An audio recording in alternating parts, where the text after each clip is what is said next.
it's the same idea. Life is suffering. Right. Indisputable. What do you do about that? You voluntarily accept it and then strive to overcome the suffering that's a consequence of that. And you do that for you, and you do that in a way that makes it better for other people. And then that works. And one question might be, well, how well does it work? And the answer is, the only way that you can find out is by trying it. That's it. That's the existential element of it. The proof is to be derived by the incarnation of the attitude in your own life. No one can tell you how it will work for you.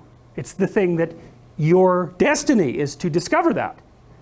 And you have to make the decisions to begin with. It's like, because you can't do this without commitment. You have to commit to it first. That's the act of faith that Kierkegaard was so insistent upon. You have to say, I'm going to act as if being is good. I'm going to act as if truth is the pathway to enlightenment. I'm going to act as if I should pursue the deepest meaning possible in my life.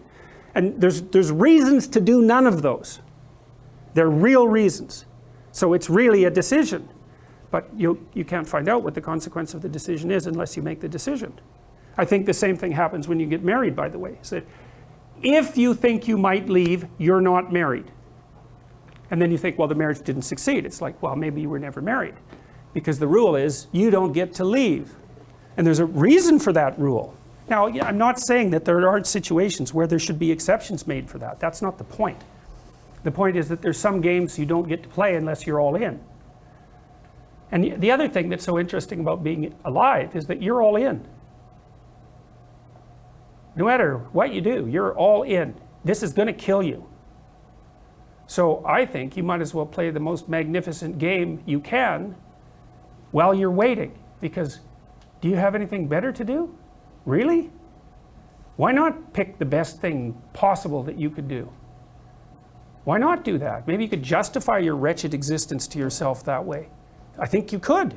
That's what it looks like. You know, people find such meaning in the responsibilities they adopt. It stops making them ask questions about what life is for. If you have a newborn child, for example, like unless you're really in a bad way, psychotically depressed, or maybe your personality really needs some retooling, you stop thinking about anything but ensuring that that baby is doing well. And if someone comes along and asks you an existential question about your commitment to that, the right response is, why are you asking me such stupid questions when this is manifesting itself right in front of your eyes? Like, how blind can you be? That isn't a time for questions about the meaning of life. The answer is right in front of you. And if you can't see it, it's not because life has no meaning, it's because you're blind.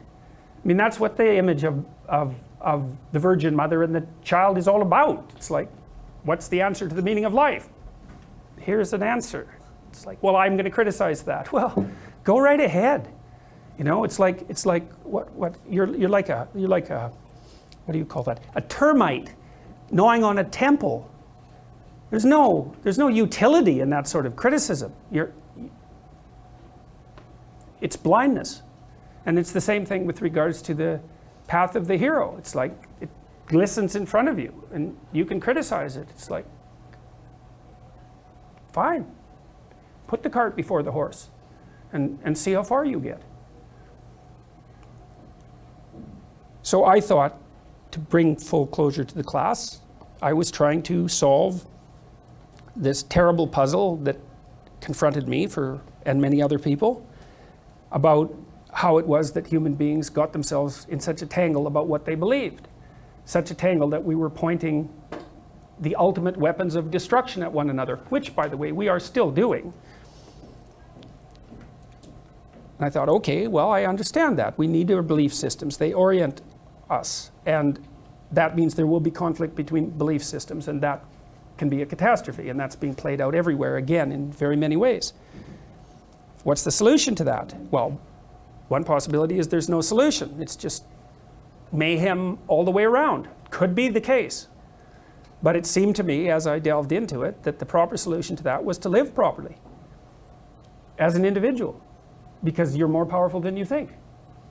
Way more powerful than you think. I mean, God only knows what you are in the final analysis. You're blind to your own weaknesses, but you're also blind to your own strengths. And so then I think, well, if you got your act together, it'd be better for you, and instantly it would be better for your family, assuming they wanted you to get your act together, and not everyone does, and then it would be better for the community. It's like, how far could you take that? If you stopped wasting time, and if you stopped lying, and if you oriented yourself to the highest possible good that you could conceive of, and you committed to that, how much good could you do? Well, I would say, why don't you find out? So that's what I think you should do. You should find out. You don't have anything better to do. And there's nothing in it, as far as I've been able to tell, there's nothing in it but good. So maybe you could sort yourself out so that you wanted nothing but the good. And then maybe you could help make that manifest in the world. And maybe we wouldn't have all these terrible problems then. At least we'd have fewer of them, and that would be a start. So it's the answer to the problem of humanity is the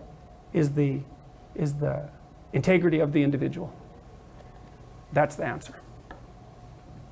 So, and states that are predicated on that realization are healthy. So, and states that aren't are doomed to stagnation and catastrophic collapse. And personalities that are predicated on self-tyranny and the tyranny of others are doomed to collapse.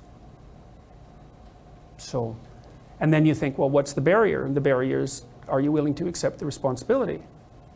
And part of the answer to that is, reduce the damn responsibility until it's tolerable. You don't have to fix everything at once. You could just start by fixing the things that you could fix. Or you could even do it more. You could do it with even less self-sacrifice. You could start by fixing only the things that you want to fix. God, you can get a massive way that way. So do it. See what happens. That's what you should have been taught in university right from the beginning. It's like, aim at the highest good. Tool yourself into something that can attain it. And go out there and manifest it in the world. And everything that comes your way will be a blessing. And so all you have to do is give up your resentment and your hatred. I know that's a hard thing to give up because you have plenty of reason for it. That's probably a good place to stop. So it was a pleasure